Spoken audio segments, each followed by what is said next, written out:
सचिवालय के मंत्रिमंडल कक्ष में मंत्रिपरिषद की बैठक हुई। उसके संबंध में आयोजित इस प्रेस कॉन्फ्रेंस में आप सबका स्वागत है। आज का पहला एजेंडा उच्च शिक्षा विभाग का था, जिसमें बिहार राज्य विश्वविद्यालय सेवा आयोग कार्य संचालन संशोधन नियमावली 2026 की स्वीकृति दी गई। इसमें यह प्रावधान किया गया है, पहले था कि अध्यक्ष एवं जो सदस्य हैं उस आयोग के, उन्हीं की अध्यक्षता में इंटरव्यू के लिए बोर्ड गठित हो सकता था। अब राज्य सरकार की अनुमति से प्रोफेसर स्तर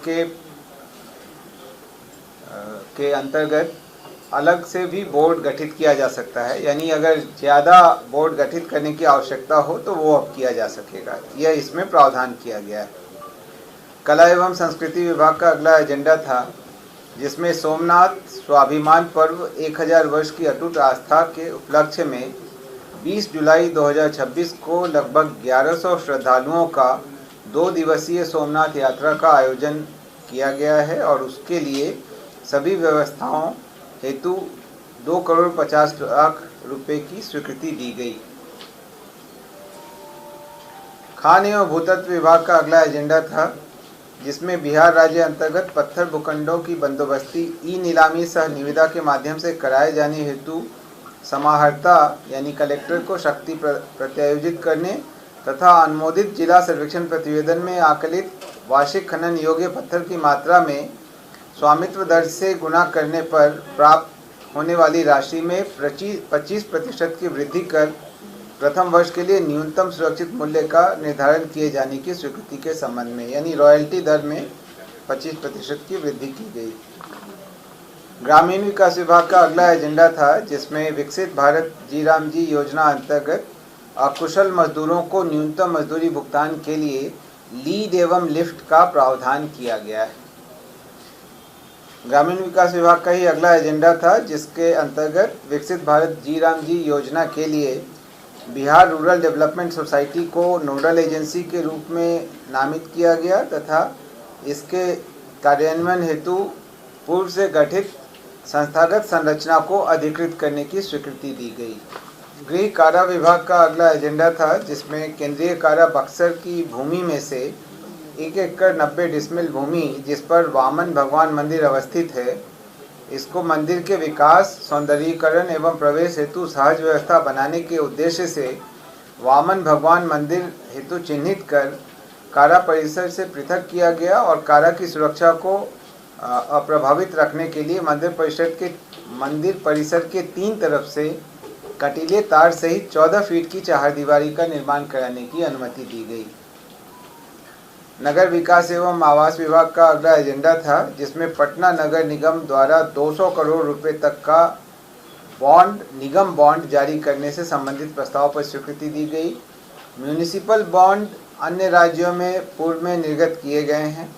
बिहार में यह पहला अवसर होगा जब पटना नगर निगम म्यूनिसिपल बॉन्ड निर्गत करेगा। पर्यावरण, वन एवं जलवायु परिवर्तन विभाग का अगला 2 एजेंडा था, जिसमें पटना जू के लिए पूर्व से सृजित 29 पदों के प्रत्यर्पण की स्वीकृति दी गई और पटना जू एवं विकास सोसाइटी जिसका गठन किया गया है, उसके सफल निर्वहन एवं संचालन हेतु एक नियमित पद एवं तकनीकी प्रकृति के 22 संविदा आधारित कुल 23 पदों के सृजन की स्वीकृति दी गई। पंचायती राज विभाग का अगला एजेंडा था, जिसमें 16वें वित्त आयोग की अनुशंसा के आलोक में वित्तीय वर्ष 26-27 से 30-31 तक भारत सरकार से प्राप्त होने वाली बेसिक एवं निष्पादन अनुदान हेतु कुल 51,923 करोड़ रुपए अनुदान की राशि को राज्य के त्रिस्तरीय पंचायती राज संस्थाओं के बीच वितरण, उपयोग, क्रियान्वयन एवं व्यय की स्वीकृति दी गई। यानी इस वित्तीय वर्ष में 51,923 करोड़ रुपए प्राप्त होंगे, जो कि पिछले वित्त आयोग की अनुशंसा के अनुसार करीब 21,000 करोड़ रुपए थे। परिवहन विभाग का अगला एजेंडा था, जिसमें बिहार राज्य पथ परिवहन निगम के अधीन 31 बस डिपो को पीपीपी मोड पर विकसित किए जाने हेतु सैद्धांतिक स्वीकृति दी गई। राजस्व एवं भूमि सुधार विभाग का अगला एजेंडा था, जिसमें गया जिला अंतर्गत डोभी अंचल के विभिन्न मौजा के खाता एवं खेसरा की कुल प्रस्तावित रकबा 35 एकड़ 19 डिसमिल जमीन जो अनाबाद बिहार सरकार की भूमि है, इसको अमृतसर कोलकाता इंडस्ट्रियल कॉरिडोर परियोजना अंतर्गत NH2 के डोभी मोड़ से चंदाग्राम होते हुए बबनदेव जंगल के पास पक्की सड़क तक 4 लेन पथ निर्माण हेतु पथ निर्माण विभाग को हस्तांतरित करने की स्वीकृति दी गई। अगला एजेंडा भी राजस्व एवं भूमि सुधार विभाग का था, जिसमें पूर्णिया जिला के अंतर्गत पूर्णिया पूर्व में करीब 5 एकड़ 15 वर्ग करीब भूमि, खास महल की जो भूमि है, इसको नवीन केंद्रीय विद्यालय की स्थापना हेतु केंद्रीय विद्यालय संगठन शिक्षा मंत्रालय भारत सरकार को 1 रुपये के टोकन मूल्य पर 30 वर्षों के लिए लीज नवीकरण विकल्प के साथ बंदोबस्त किए जाने की स्वीकृति दी गई। ऐसा ही अगला एजेंडा भी राजस्व एवं भूमि सुधार विभाग का है, जिसमें नालंदा में राजगीर अंचल के अंतर्गत 5 एकड़ भूमि नवीन केंद्रीय विद्यालय की स्थापना हेतु केंद्रीय विद्यालय संगठन शिक्षा मंत्रालय भारत सरकार को 1 रुपये के टोकन मूल्य पर 30 वर्षों के लिए लीज नवीकरण विकल्प के साथ बंदोबस्त किए जाने की स्वीकृति दी गई। राजस्व एवं भूमि सुधार विभाग का अगला एजेंडा था, जिसमें बिहार नौका घाट बंदोबस्ती एवं प्रबंधन नियमावली 2026 की स्वीकृति दी गई। इसमें कई सारे प्रावधान किए गए हैं। यह नियमावली को लागू करने का विषय काफ़ी समय से विचाराधीन था। इसमें जो प्रावधान किए गए हैं उनमें लोक नौका घाट घोषित करने की प्रक्रिया, उसकी बंदोबस्ती की प्रक्रिया, उनके नियंत्रण, स्थानीय प्राधिकार द्वारा उनके नियंत्रण और प्रबंधन की व्यवस्था, पथकर के संग्रहण का प्रावधान इत्यादि काफ़ी सारे प्रावधान किए गए हैं। इससे अब इसके रेगुलेशन में मदद मिलेगी। राजस्व एवं भूमि सुधार विभाग का ही अगला एजेंडा था, जिसमें श्रीमती सोनी कुमारी, जो तत्कालीन राजस्व अधिकारी सह कानूनगो थीं, राजस्व सर्वे प्रशिक्षण संस्थान शास्त्री नगर में एवं वर्तमान में निलंबित थीं, उन्हें सरकारी सेवा से बर्खास्तगी, जो सरकार के अधीन भविष्य में नियोजन के लिए निर्भरता होगी, का दंड अधिरोपित करने की स्वीकृति दी गई। ये अनुपस्थित चल रही थी। सूचना एवं जनसंपर्क विभाग का अगला एजेंडा था, जिसमें बिहार बाह्य विज्ञापन नियमावली 2026 के अनुमोदन की स्वीकृति दी गई। विधि विभाग का अगला एजेंडा था, जिसमें व्यवहार न्यायालय भोजपुर में 20 PO आवास, अपर जिला एवं सत्र न्यायाधीश आवास, प्रधान न्यायाधीश आवास एवं न्यायिक आवासीय परिसर के बाहरी चहारदीवारी के निर्माण के लिए पूर्व की स्वीकृति को पुनरीक्षित करते हुए 21,59,87,000 रुपये की पुनरीक्षित स्वीकृति दी गई।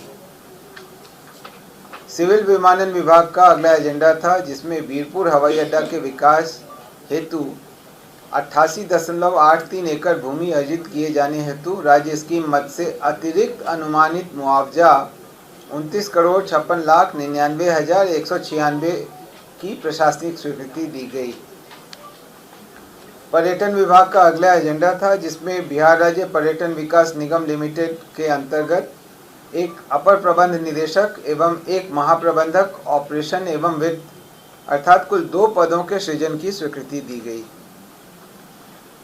उद्योग विभाग का अगला एजेंडा था, जिसके अंतर्गत राज्य में औद्योगिक क्षेत्र के विकास हेतु भूमि अधिग्रहण तथा अवसंरचना के विकास हेतु वित्तीय संस्थाओं से कतिपय शर्तों एवं राज्य सरकार की गारंटी पर 25,000 करोड़ रुपए का वित्त पोषण प्राप्त करने हेतु आधारभूत संरचना विकास प्राधिकार आइडा को प्राधिकृत करने की स्वीकृति दी गई। 25,000 करोड़ रुपया लोन लेगा क्या आइडा? आइडा राज्य सरकार की गारंटी पर समय समय पर विभिन्न संस्थाओं से ऋण लेगा और उनको लॉन्ग टर्म में चुकाएगा। गन्ना उद्योग विभाग का अगला 2 एजेंडा था, जिसमें गन्ना यांत्रिकीकरण योजना के कार्यान्वयन हेतु 34,59,71,000 रुपये तथा राज्य योजना अंतर्गत कृषि रोडमैप के अंतर्गत मुख्यमंत्री गन्ना विकास कार्यक्रम अंतर्गत बीज विकास योजना के कार्यान्वयन हेतु 37,93,05,000 रुपये के निकासी एवं व्यय की स्वीकृति दी गई। पथ निर्माण विभाग का अगला एजेंडा था, जिसमें Bihar state road development corporation limited एवं बिहार राज्य पुल निर्माण निगम लिमिटेड को विभाग द्वारा स्वीकृत तथा हस्तांतरित योजनाओं के क्रियान्वयन हेतु वित्तीय संस्थाओं से कतिपय शर्तों एवं राज्य सरकार की गारंटी पर क्रमशः 15,000 करोड़ रुपये एवं 6,000 करोड़ रुपये का वित्त पोषण प्राप्त करने हेतु प्राधिकृत किया गया। पथ निर्माण विभाग का ही अगला एजेंडा था, जिसमें Bihar road user fees determination of rates and collection rules 2026 को अंगीकृत करने की स्वीकृति दी गई।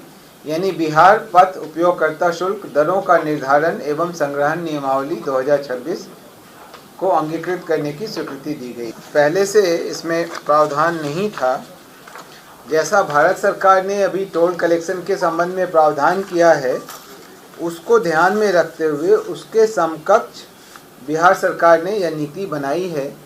पूर्व में इसके पहले बिहार पथकर अधिनियम नियमावली 1979 लागू थी, जो वर्तमान परिप्रेक्ष्य में अप्रासंगिक हो चुका है। इसमें अलग अलग वाहनों के लिए अलग अलग है, प्रति किलोमीटर के हिसाब से दर निर्धारित की गई है और किनको इससे एग्जेम्पशन रहेगा उसका निर्धारण किया गया है। फास्टैग इत्यादि का प्रावधान किया गया है। कार, जीप, वैन और लाइट मोटर व्हीकल का ₹1.25 प्रति किलोमीटर ये बेस रेट है। लाइट कॉमर्शियल व्हीकल का ₹2 है। बस या ट्रक का जो 2 एक्सल के हैं ₹4.25 है। 3 एक्सल कॉमर्शियल व्हीकल का ₹4.60 है और हेवी कंस्ट्रक्शन मशीनरी का ₹6.65 है और ओवरसाइज्ड व्हीकल जो 7 या उससे ज़्यादा एक्सल के हैं वो ₹8.10 है। ये बेस रेट है। इसके अलावा और कुछ प्रावधान किए गए हैं। कितना किलोमीटर वो टोल रोड कवर कर रहा है, उन सबको ध्यान में रख करके उसका निर्धारण किया जाएगा। उद्योग विभाग का अगला एजेंडा था, जिसमें बिहार औद्योगिक निवेश प्रोत्साहन पैकेज को 31 दिसंबर 26 अथवा नई औद्योगिक निवेश प्रोत्साहन नीति 2026 लागू होने की तिथि जो भी पहले हो तक विस्तारित करने की स्वीकृति दी गई।